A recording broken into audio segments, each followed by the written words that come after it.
Bonjour à tous et bienvenue dans ce webinaire sur le décryptage de la release de Spring 24 de Salesforce.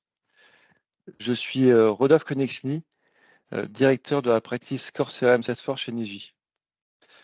Tout d'abord, avant de commencer le déroulé de la Spring 24, je vais vous faire une brève présentation de Niji. Donc, Niji est une ESN qui a été créée il y a 23 ans, avec 20% de croissance par an sur les 5 dernières années. Nous sommes présents un peu partout en France, avec de nombreuses agences, et Niji est également présent à Singapour et depuis peu au Maroc. Niji, c'est plus de 2400 talents qui œuvrent pour plus de 300 clients. Et nous accompagnons ces clients dans leurs projets digitaux. Et nous pouvons voir ici les différentes directions opérationnelles de Niji qui accompagnent nos clients de l'idée à la réalité. Bien évidemment sur les sujets Salesforce, mais pas uniquement. Nous avons également une équipe dédiée au conseil avec 150 consultants, une équipe design qui compte notamment des consultants en UX UI et une équipe de développeurs et d'experts sur les technologies.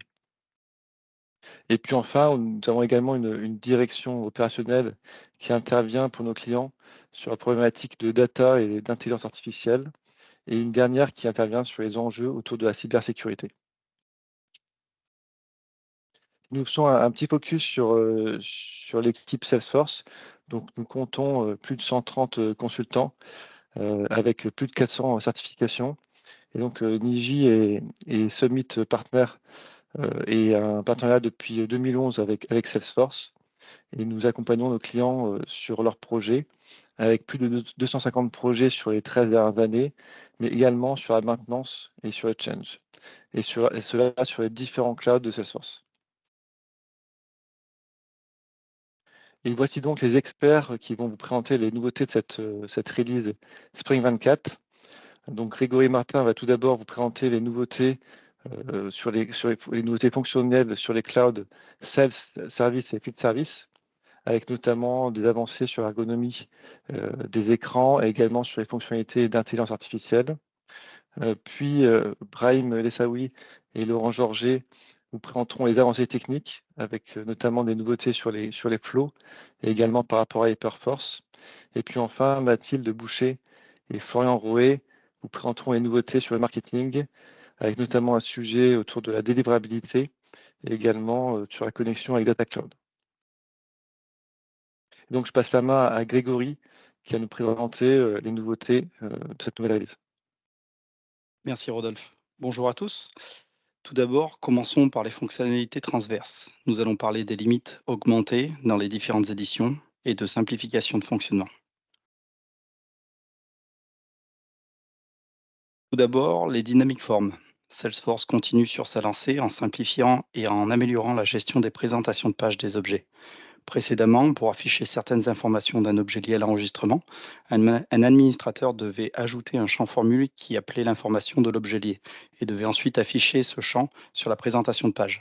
À présent, Salesforce nous affranchit de cette mécanique via un champ formule, puisque nous pouvons directement, depuis la présentation de page Lightning, ajouter des champs permettant aux objets liés, appartenant aux objets liés directement. Si votre besoin ne concerne que de l'affichage, cette solution sera privilégiée. Toujours sur les dynamic forms, le conditionnement des vues par type de périphérique, PC, mobile, tablette, a été rendu possible dans les précédentes releases, mais limité aux sections uniquement. Avec les dynamic forms, il est à présent possible de conditionner la vue des champs individuellement, une fonctionnalité qui simplifiera également l'administration des pages. Toujours dans le conditionnement des vues, conditionner sur le type de support PC ou mobile était déjà très intéressant, mais il est à présent possible de sélectionner un filtre avancé et de prendre comme critère une valeur de champ propre à l'utilisateur ou l'attribution d'une permission set. Cette fonctionnalité vous permettra de réduire encore la maintenance des pages en limitant leur nombre. L'enrichissement des dashboards avec des éléments de texte et des images n'est pas une nouveauté en soi. Précédemment introduite, mais limitée aux versions Unlimited et Performance de Salesforce, ces possibilités ont été étendues aux versions essentielles, Pro, Entreprise et Développeur Édition. Dans ce contexte, la limite de 20 widgets par dashboard a été augmentée à 25. Cette limite de 25 peut comprendre au maximum 25 tableaux ou présentations graphiques de ces données ou 25 textes enrichis, mais il sera aussi possible d'ajouter 2 images. Ces images pourront être des GIFs animés. Petite évolution ici simple mais très efficace. Durant la Summer 23, les éditions Unlimited ont eu la chance de voir passer la limite de 3 filtres par dashboard à 5. Cette limite de 5 a été généralisée à toutes les autres versions, toutes les autres éditions, pour notre plus grand bonheur. Encore une petite évolution simple mais efficace. La conception ou modification d'un rapport peut parfois être fastidieuse par le nombre de colonnes. Il est à présent possible de sélectionner plusieurs colonnes en même temps pour les grouper et les déplacer. Une fonctionnalité simple mais efficace qui vous feront gagner beaucoup de temps. Nous passons à présent au permission set. Toujours des petites améliorations très pratiques pour nous les admins. Je pense que la plupart d'entre vous connaissent les autorisations ou permissions et les groupes de permissions. Malheureusement, les groupes de permissions n'étaient pas présentes sur toutes les éditions de Salesforce. Cette injustice n'est plus et toutes les éditions peuvent à présent bénéficier des avantages offerts par les permission set group. Parlons à présent des fonctionnalités Service Cloud avec un passage sur les pages intelligence, les prompts AI de génération de modèles d'email et la synchronisation des comptes Gmail. La page d'accueil de l'application vendeur et console vendeur fait peau neuve avec une toute nouvelle présentation de page d'accueil incluant un aperçu par défaut d'éléments plus liés à l'activité commerciale de l'utilisateur que des seuls éléments la concernant. Activité, tâches. On reprend maintenant les opportunités, comptes, prospects, contacts, objets hebdo, mensuels, événements d'aujourd'hui, articles à faire, dossiers récents de l'utilisateur. Un nouveau module de suggestion de contact identifié par Einstein à partir des emails et événements liés au commercial fait son apparition. La nouvelle page de garde sera active par défaut à la place de l'actuelle, seulement si la page par défaut n'a pas été remplacée et seulement sur les applications Sales et Sales Console. Autrement, il suffira de passer par la configuration Salesforce de la page d'accueil afin de la sélectionner comme nouvelle page par défaut. Du côté des vues de liste, une nouvelle fonctionnalité a fait son apparition sur la Winter 24 précédente, la vue intelligence. Elle s'améliore et s'étend à présent également aux comptes, en plus des contacts et prospects, et sera active sur toutes les instances de prod après déploiement de la Spring 24. Cette vue intelligence remplace la vue de liste, mais elle contient également des vues de liste visibles ici en haut à gauche, afin de lister ses propres scopes. Les indicateurs en tête servent également de filtre. En cliquant sur l'indicateur concerné, la vue se retrouve filtrée. L'édition de ligne est également disponible depuis cette vue pour les champs affichés. Et un bouton à côté du nom de l'enregistrement permet d'afficher un panel à droite de l'écran contenant les dernières activités. Réunions, appels, emails, avec les raccourcis permettant d'enregistrer de nouvelles activités. Pour les prospects et contacts, l'activation se fait dans les paramètres. Il faut activer la fonctionnalité et valider l'ajout de boutons permettant de basculer sur la vue intelligence. Pour les comptes, la vue sera activée par défaut suite à la bascule en Sprint 24. À présent, je vais vous parler de la génération d'emails boostée à l'IA générative. Nous avons ici un module apparu en Winter 24 et capable de s'adapter au contexte et qui devrait remplacer tous vos modèles d'email à terme. Le prompt est une instruction générique que l'on va contextualiser dynamiquement. Il remplacera avantageusement le modèle d'email. Il est possible de lui demander: écris-moi un mail me présentant au client afin d'échanger sur sa dernière commande et ses derniers produits consultés, en rajoutant comme balise dans la commande je suis, nom de balise, et représente la société, nom de balise par exemple. Mais je vais aussi pouvoir générer des documents aussi directement depuis le prompt via une classe Apex ou un flow et ajouter ce fichier généré en pièce jointe. Et je vais aussi pouvoir introduire des conditions. Si le total de ces 3 dernières commandes dépasse X euros, proposer une réduction de 10% sur la prochaine commande si validée dans les 30 jours prochains. Et tout cela concerne des informations disponibles depuis l'enregistrement du contact, mais qu'une personne aurait dû décortiquer pour arriver à sélectionner le bon modèle d'email suivant le contexte. Le meilleur des assistants en somme si on lui dit clairement quoi faire et quoi chercher. Les utilisateurs de Workspace Google ont pu se sentir un peu lésés en comparant les types de connexions offerts pour Microsoft et Google. L'équilibre est à présent rétabli. Il est à présent possible de connecter le compte entreprise directement pour Google. À présent, parlons un peu du module Service Cloud, avec des améliorations sur la gestion de l'omnichannel, de l'IA bien sûr, et le traitement des données. Nous commençons la partie service avec une évolution très simple mais très efficace. Vos agents retirent régulièrement leur casque pour gérer d'autres tâches sur d'autres écrans ou application et rate la notification sonore et clignotante de l'Omnichannel indiquant l'arrivée d'un nouveau ticket. Il est à présent possible de sélectionner le périphérique par défaut, permettant d'être notifié des nouvelles arrivées, sur le son du PC par exemple, au lieu du casque. On se rapproche du type de paramètres que l'on apprécie sur un Microsoft Teams, mais qui n'était malheureusement pas disponible jusqu'à présent sur le paramétrage de la console. Autre évolution liée à l'Omnichannel, la possibilité de sélectionner vos pages Omnichannel. Dans l'App Builder, il est maintenant possible de créer des présentations de pages Lightning de type OmniSupervisor. Ces pages sont ensuite disponibles depuis la configuration de l'OmniSupervisor afin de configurer l'ordre des onglets disponibles sur la vue et ainsi créer un tableau de bord et de suivi bien plus ciblé et donc efficace. Einstein Bots présent, est à présent regroupé sous le topic Einstein Platform. On retrouve beaucoup d'améliorations, pas de forcément nouvelles fonctionnalités, mais une montée en puissance de tous ces utilitaires, des améliorations. Le bot amélioré permet à présent non plus d'envoyer uniquement des fichiers statiques, mais des fichiers générés depuis une classe Apex ou un flow. L'ID du fichier généré dans un traitement est récupéré et paramétré afin d'être identifié en pièce jointe pour l'envoi.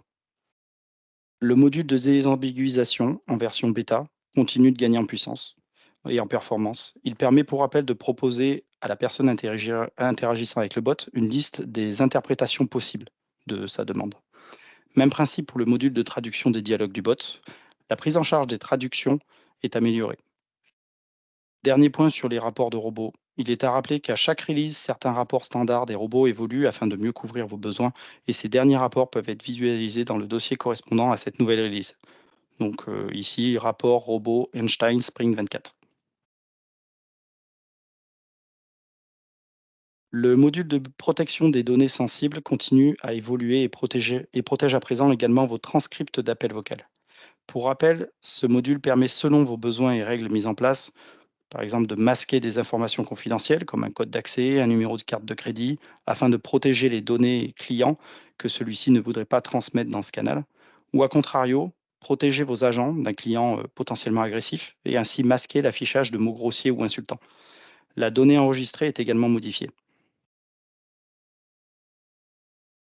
Pour des canaux comme le chat, suivant les pays que votre organisation couvre, il peut être nécessaire d'avoir à enregistrer les notions d'opt-in et opt-out, mais aussi la gestion du double opt-in, comme pour l'Allemagne. Le module de gestion de consentement gérait jusqu'à présent les notions de consentement refusé, l'opt-out, et accepté de manière implicite ou explicite. Mais cela n'était encore pas suffisant pour gérer le double opt-in. Cette notion est à présent disponible nativement dans le module. Il sera possible de la même manière de gérer les questions et mots-clés et mots-clés réponses permettant d'enregistrer le statut du consentement associé. Donc pour une nouvelle mise en œuvre, privilégiez l'utilisation de ce module, mais il ne sera pas forcément utile de revenir dessus si vous avez déjà mis une personnalisation en place pour gérer ce cas. Parlons maintenant de Field Service, qui profite lui aussi de quelques améliorations d'IA générative et de l'optimisation de ses planifications. Field Service aussi profite de l'IA avec une nouvelle fonctionnalité de l'IA générative, le briefing pré-travail. L'IA compile les différentes informations jugées importantes de l'ordre de travail afin de les afficher sur la présentation de page de l'ordre de travail. L'agent sera en mesure d'ajouter ses propres commentaires et de jauger également la cohérence du pré-briefing. La génération de ce pré-briefing se fait par simple activation pour les utilisateurs concernés. Cette fonctionnalité est annoncée pour être livrée courant Sprint 24. Un nouvel objectif de répartition est à présent disponible dans la gestion des règles de répartition, les préférences de compétences. Elle vous permettra de prioriser une compétence sur une autre. La gestion des compétences est un vrai casse-tête. Mettez-en trop et le système sera trop restrictif. Peu de ressources seront proposées. Ou à contrario, avec peu de compétences, la règle risque de balayer trop large. Il est également possible de créer des règles spécifiques à certains groupes de clients, mais là, la mécanique devient un vrai casse-tête à administrer. À présent, avec la gestion des priorités de compétences, il est possible d'ordonnancer la préférence des compétences. C'est tout ce qu'il manquait à la répartition par compétences pour devenir beaucoup plus efficace et simple à gérer. Nous avons fini le point sur les améliorations corps. À présent, je vais laisser la main à Brahim pour vous parler des évolutions techniques.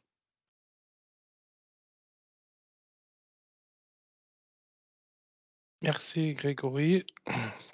Du côté technique, on vous a sélectionné quelques nouveautés qui viennent avec cette release, notamment sur la partie développement LWC et Apex, les flows, des nouveautés concernant Hyperforce et la gestion des sandbox, et en dernier, sur le thème monitoring et sécurité.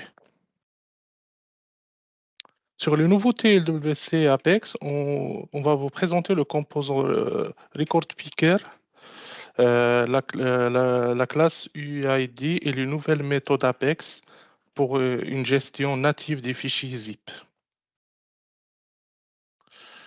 Avez-vous déjà eu du mal à créer votre propre composant personnalisé pour rechercher ou sélectionner des enregistrements Salesforce? Eh bien, Salesforce met à disposition à partir de cette release un nouveau composant Lightning Record Picker hautement configurable qui répond à de nombreux besoins de la plateforme tels que la compatibilité mobile et la capacité d'être utilisé en mode hors ligne. Le composant Lightning Record Picker permet à toute personne utilisant Salesforce de trouver et de sélectionner rapidement et facilement des enregistrements. Il suffit donc de créer ce composant une seule fois avec des paramètres génériques et après l'intégrer dans la page en modifiant les paramètres selon le besoin. De l'autre côté, on pense que ce composant va améliorer la productivité vu que avant il fallait faire un développement spécifique pour s'approcher d'un tel résultat. En plus, la compatibilité mobile et hors ligne rendra l'expérience utilisateur plus agréable. Passons maintenant à la classe UID, ou bien Universally Unique Identifier. Il s'agit d'une série de lettres et chiffres générés par la machine de telle sorte qu'ils soient garantis d'être uniques, quel que soit le nombre d'appels que vous faites, et ce, n'importe où dans le monde. Si on lance la création de millions d'UID ici, et autant aux quatre coins du monde, on a la garantie de ne jamais avoir le même nombre qui sort deux fois. Voilà pour la petite présentation UID. C'est pour cela que Salesforce l'a intégré dans cette release afin de renforcer l'intégrité des données quand elles sont partagées avec d'autres systèmes externes. De notre côté, on recommande d'utiliser les clés UID comme external ID lors de l'intégration au lieu de les générer manuellement via des codes complexes, difficiles à maintenir. Il ne faut pas utiliser l'ID Salesforce ni l'autonumber vu qu'ils ne garantissent pas l'unicité. Concernant la gestion des fichiers zip, les développeurs Salesforce rencontrent souvent des scénarios où ils doivent travailler avec des fichiers zip, comme par exemple extraire leur contenu pour un traitement ultérieur ou un stockage. Pour accomplir ces tâches de manière transparente, Salesforce propose dans cette release un nouveau namespace compression qui fournit des méthodes natives pour générer et extraire des fichiers compressés sans passer par un code complexe ou des librairies JavaScript externes. On recommande de l'utiliser quand on envoie des emails, par exemple avec des pièces jointes de taille conséquente, afin de bypasser la limite maximale de taille de fichier. Et ainsi, il sera plus simple au destinataire du mail de télécharger un seul fichier zip. Un deuxième cas d'utilisation, lors de l'intégration, transmettre un fichier zip sera plus léger qu'un fichier normal et la capacité d'extraire partiellement une partie du zip rend le processus d'intégration plus performant. Pour le moment, cette fonctionnalité elle est en bêta. Maintenant, on passe au nouveauté Flow. Cette release propose de nombreuses fonctionnalités que nous ne manquerons pas de vous impressionner. On vous a sélectionné quelques-uns comme le nouveau composant repeater, l'utilisation de prédiction IA dans le Flow et le nouvel assistant de configuration des appels HTTP. Du coup, il y a, pour le nouveau composant repeater, il y a, pendant notre quotidien, il n'y a pas plus agaçant pour quelqu'un qui remplit un formulaire que de devoir saisir les informations plusieurs fois sur plusieurs écrans. Du coup, le composant repeater rend cette expérience beaucoup plus agréable en permettant de capturer des données de manière répétée sur un seul écran. On peut citer comme cas d'utilisation, lorsque les agents de support communiquent avec le client, ils veulent souvent créer rapidement plusieurs cases pour un seul client. L'agent peut ajouter et supprimer des occurrences de sections en temps réel sur le même écran. On considère que cette nouvelle fonctionnalité va rapporter beaucoup de fluidité. Il faut noter que pour le moment, il n'y a que certains types de champs qui sont pris en charge, comme des champs texte, des listes de choix, et qu'il est encore en bêta. L'année 2023 a été une grande année pour l'IA et Data Cloud, notamment pour Salesforce. Nous avons constaté des améliorations majeures de l'IA prédictive avec la version Spring 24. Ces avancées s'étendent également sur les flows. À partir de cette release, une nouvelle catégorie Data Cloud apparaîtra dans l'élément Flow Action. Cela permet au Flow de bénéficier des modèles d'IA déjà configurés dans Data Cloud et de les utiliser tout au long du Flow. Cette nouveauté renforce l'utilisation du Flow et ouvre la porte à de nombreux cas d'utilisation. Par exemple, déclencher des actions depuis le Flow, comme des communications ou des recommandations, en se basant sur des indicateurs IA calculés depuis l'historique client et les tendances du marché. En dernier, la fonctionnalité d'appel HTTP dans les flows a évolué au cours des dernières années, permettant aux créateurs de flux de se connecter à des systèmes externes sans avoir besoin d'écrire du code. Et du coup, la version de Spring 24 introduit une nouvelle possibilité de récupérer une réponse d'exemple depuis l'URL du web service ou de l'endpoint pour configurer automatiquement un appel HTTP. Ce nouveau assistant permet aux admins de tester les appels API sans passer par d'autres outils, ce qui améliore la productivité. Je passe la main à Laurent pour la suite. Ok, merci beaucoup Brahim. On va passer maintenant au thème Hyperforce et Sandbox. On va voir d'abord l'assistant de migration Hyperforce. On va voir aussi, toujours en lien avec Hyperforce, les nouvelles régions disponibles. Et enfin, on va parler d'une nouvelle fonctionnalité qui s'appelle Scratch Snapshot. Alors, démarrons par l'assistant de migration. En soi, l'assistant de migration, il est pas nouveau, hein, il était en bêta dans la version précédente.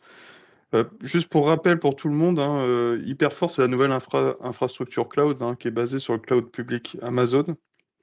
D'ailleurs, les clients sont migrés au fur et à mesure, hein, ils passent des data centers Salesforce à cette nouvelle infra. Voilà. Donc Salesforce, lui, a développé cet assistant pour aider nos clients et leurs administrateurs à préparer la migration. Et donc là, avec la Spring 24, l'assistant, il est plus en bêta, hein, il est GA, comme on dit maintenant. Et dans cet assistant, ils ont ajouté une nouvelle étape, hein, qui est maintenant Salesforce recommande lors de ce passage d'exécuter l'outil Salesforce Optimizer. Et ce qu'on en pense chez Niger, c'est que c'était temps, hein, que ça devienne complètement disponible, hein, car de nombreux clients, notamment des clients français, ont déjà été migrés, et puis il y en a encore qui sont en cours en ce moment. Toujours sur Hyperforce, Salesforce continue à déployer ses produits et services dans de nouvelles régions et déploie de nouveaux services sur l'infra Hyperforce. Là, ce qu'on peut noter avec cette nouvelle release, c'est qu'on voit apparaître des clouds sur Hyperforce, Data Cloud, Pardot, CRM Analytics, qui vont être disponibles sur Hyperforce. Et ce qu'on voit aussi sur ces produits-là, on voit que ça rentre aussi en Europe, puisqu'on voit que l'Allemagne est représentée dans le tableau de droite. Je vais maintenant vous parler des Scratch.org Snapshot. Alors, qu'est-ce que c'est que cette fonctionnalité? Et il va être maintenant possible de créer une sauvegarde instantanée de Scratch.org. Une Scratch.org, c'est un environnement Salesforce de développement. L'idée, c'est que C'est qu'on va pouvoir sauvegarder une scratch org, une scratch org qui aurait été préconfigurée. Alors, ce qu'on peut préconfigurer, par exemple, c'est on va pousser une première version des sources, on va installer des packages, on va charger des jeux de données. Et comme c'est des étapes qui sont généralement assez longues, eh bien, on va pouvoir, une fois que ces étapes ont été faites, on va pouvoir sauvegarder la scratch org. Et ensuite, à partir de cette sauvegarde, de créer plus facilement et plus rapidement des nouvelles scratch org. Donc vraiment, ce qu'on en pense là chez Niji, c'est que vraiment ça va avoir un gain de productivité pour les développeurs. Et puis tout ce qui est chaîne DevOps, ça va être un peu plus optimisé, ça va être plus rapide. Bon, après c'est encore une fonction bêta, hein, il faut le traiter comme tel, hein, on peut l'utiliser qu'en test vraiment pour l'instant. Je vais passer au sujet monitoring et sécurité. Je vais commencer par parler des name credentials. Et puis, je vais parler ensuite de deux éléments nouveaux sur l'event monitoring.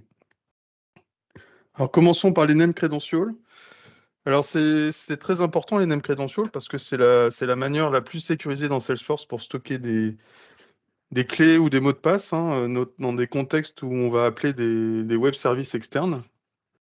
Il y a deux nouvelles méthodes d'authentification qui sont disponibles. On a l'authentification basique, hein, qui est assez répandue. Et puis la signature JWT qui est aussi très répandue. Grosso modo, l'authentification basique, ça fonctionne sur le principe d'un username et d'un password, alors que le JWT, ça fonctionne sur le principe d'un certificat, de calcul de signature avec un certificat. Donc ça, ce qu'on en pense chez Niji, c'est que ça va permettre une configuration qui est plus simple, hein.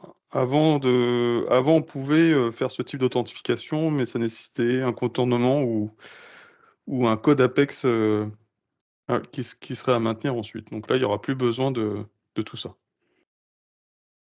Je vais passer maintenant à l'event monitoring.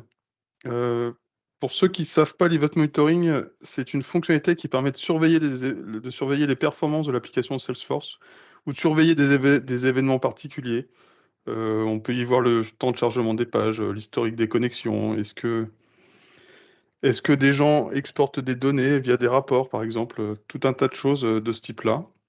Donc ça sert à la fois pour les performances, mais aussi pour surveiller les comportements inhabituels, on va dire. Et donc là, la nouveauté, c'est qu'il y a c'est que maintenant, on peut directement dans Salesforce visualiser les journaux de log et pouvoir les télécharger directement. Avant, il n'y avait pas d'interface graphique pour le faire, hein, on pouvait le faire uniquement par API. Et chez Niji, nous, on avait l'habitude d'utiliser un outil qui était non officiel, qui s'appelle Event Log File Browser. Et du coup, ce ne sera plus nécessaire, on pourra rester complètement dans Salesforce. Dernier sujet, ça concerne à la fois l'event monitoring et les composants LWC. Il y a un nouveau type d'événement qui s'appelle Lightning Logger Event, qui est maintenant disponible. Donc ça va permettre de mettre dans les composants LWC, les composants Lightning, ça va permettre de mettre des logs à l'intérieur, des points de log. Et ça va permettre ensuite finalement de mieux surveiller l'utilisation des composants Lightning, mais aussi d'en voir leur performance d'une manière très très fine, parce qu'on pourra, sur chaque clic, chaque chargement de composants, on pourra mettre des logs. Donc évidemment, on peut les mettre dans les composants LWC, mais on pourra exploiter les données que si on a la licence Event Monitoring.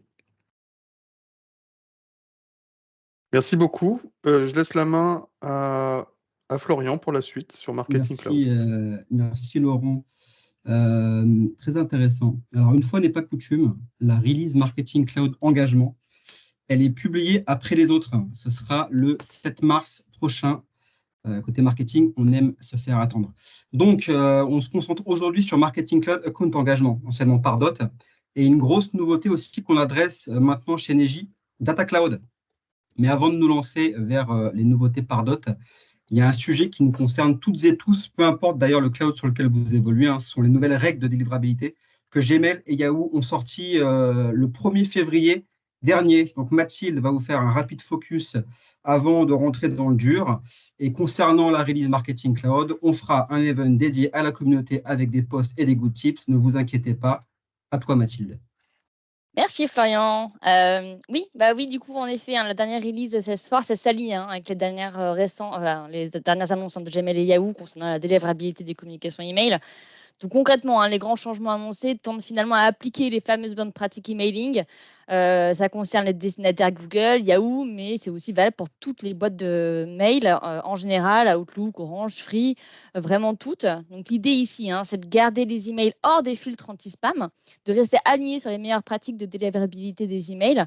Et ça va passer du coup par l'usage de domaines authentifiés, une politique et une gestion des spams et des désabonnements concrètement qui doivent également être mis en place. Donc ce point est hyper important pour tous les acteurs qui envoient des emails en masse, que ce soit de manière régulière ou non. Surtout, n'hésitez pas à faire le point, si ce n'est pas déjà fait, avec le marketing et la DSI afin de vous assurer que les bonnes pratiques sont mises en œuvre. Je fais un petit point sur la délivrabilité parce que à ce jour, Marketing Cloud Engagement et Account permettent d'être conformes à la réglementation, mais encore faut-il avoir correctement paramétré du coup les protocoles de sécurisation. Alors pour vérifier ça, certains outils existent. Il est possible de vérifier l'état des politiques mises en place en interne. Mais je fais un petit focus parce qu'il faut dire que selon un rapport Mailgun sur l'état de la délivrabilité email, 40% des expéditeurs ne sont pas sûrs ou n'implémentent pas à la fois les protocoles de protection SPF et DKIM. Et parmi ceux qui utilisent des marques, 40% ne sont pas sûrs de leur politique d'authentification. Alors, si vous souhaitez en savoir davantage et être accompagné sur ce sujet-là, chez Niji, on a une offre dédiée sur la délivrabilité. On va de l'audit à la mise en place d'un plan d'action dédié et on vous explique tout.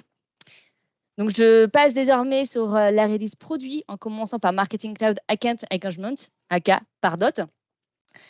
Donc, je vais commencer par cette news, ce nouveau builder de contenu. Donc, ça va être disponible dans quelques semaines.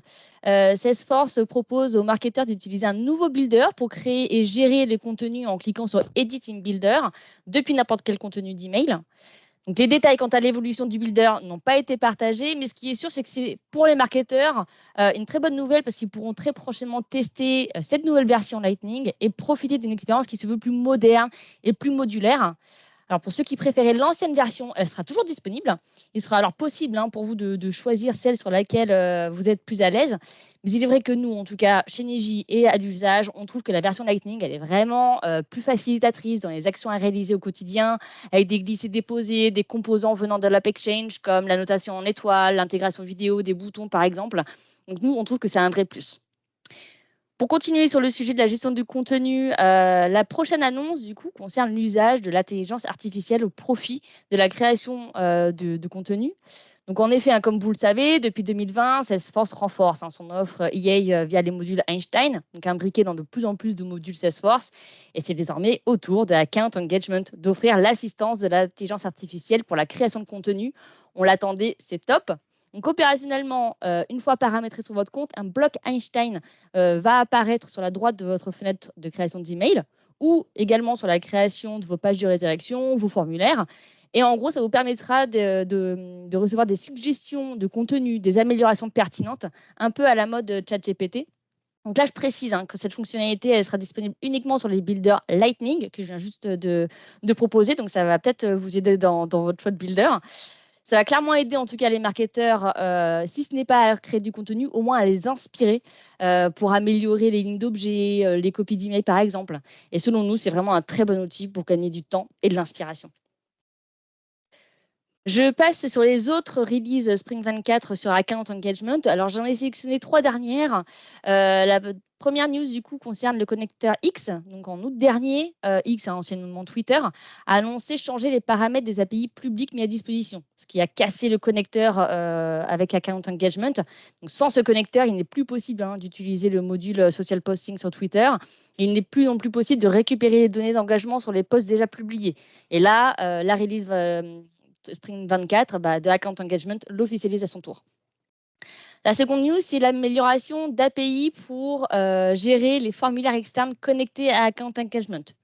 Donc ça aussi, ça a été annoncé. C'est une amélioration qui concerne concrètement la connexion avec les formulaires clients hébergés sur leur site Internet et la redescente des informations dans Pardot. Donc concrètement, ça permet de diminuer les actions manuelles lorsqu'il y a une mise à jour effectuée sur le formulaire. C'est vraiment l'API qui va mettre automatiquement à jour les réceptacles dans Account Engagement. Il n'y a plus besoin d'actions manuelles des marketeurs. Et enfin, là, il y a une évolution qui concerne les programmes d'engagement, autrement dit les parcours automatisés. Donc désormais, il est possible d'ajouter des délais d'attente en heures entre deux activités dans un parcours et plus uniquement en jours. Donc, on pourra paramétrer une ou plusieurs heures entre deux emails, par exemple, et on ne sera plus limité à des délais uniquement en jours, comme c'était jusqu'alors le cas. Donc, pour continuer sur les releases d'Account Engagement, passons à la nouvelle connexion avec Data Cloud. Donc là aussi, concrètement, l'outil, enfin on en a parlé, mais l'outil Salesforce dédié à la donnée en temps réel et à l'unification des profils clients Data Cloud, il est désormais connecté à Account Engagement. Donc une fois que le connecteur Account Engagement est activé dans Data Cloud, vous pourrez partager les données comportementales email depuis Account Engagement et les utiliser dans Data Cloud pour la réconciliation des profils. Donc, en d'autres termes, c'est vraiment une source supplémentaire de données comportementales à unifier afin que vous puissiez créer une image plus complète de vos cibles à travers l'écosystème des données que votre organisation utilise. Clairement, cette alliance entre Data Cloud et Account Engagement vous permettra de créer des segments des cibles pour vos campagnes. Et c'est vraiment une source pour l'envoi des emailing, SMS, messages push ou applications, etc. Et tout ça de manière plus simple et vraiment plus facile pour tous les marketeurs. Donc pour continuer sur les évolutions Data Cloud, j'enchaîne avec les nouveaux connecteurs standards déployés pour cette Spring 24. Donc là, en effet, il y a un autre point intéressant, c'est qu'il sera désormais possible de connecter en standard votre compte LinkedIn Ads et Google Ads avec Data Cloud. Et là, de profiter de la technologie de Data Cloud pour créer des segments enrichis, mais surtout utiliser ces segments dans vos plateformes et lancer vos campagnes publicitaires. Il parle également dans la release des données WhatsApp qui vont, elles, du coup, intégrer le connecteur standard déjà existant de Marketing Cloud. Jusqu'alors, ils se concentraient uniquement sur les données Email Studio, mobile et push. Maintenant, il y aura WhatsApp, donc top. Et vous aurez du coup des profils unifiés parmi tous les canaux sources issus des plateformes externes ou des plateformes Salesforce. Ça, c'est un vrai plus.